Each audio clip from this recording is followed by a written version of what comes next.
আমি কিন্তু দ্রুত বাইক চালাচ্ছি, আসলে যতটুকু পারতেছি দ্রুত বাইক চালাচ্ছি গন্তব্যস্থানে পৌঁছার জন্য।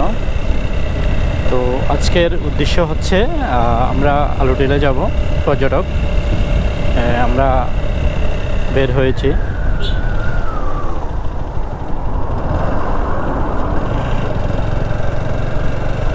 তো আসলে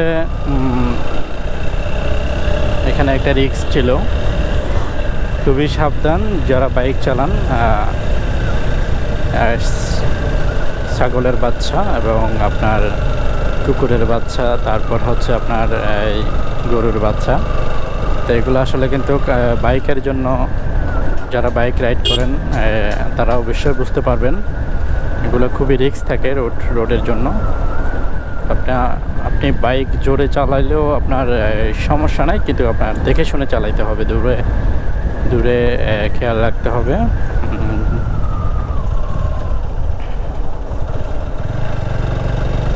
সব সময় খেয়াল করে সাজেকের রাস্তায় যারা বাইক চালান অবশ্যই এই জিনিসটা খেয়াল করবেন, কারণ এখানে আপনার পাহাড়িরা গরু ছাগল সব কিছু পালে। তো সবাই সাবধানে গাড়ি চালাবেন।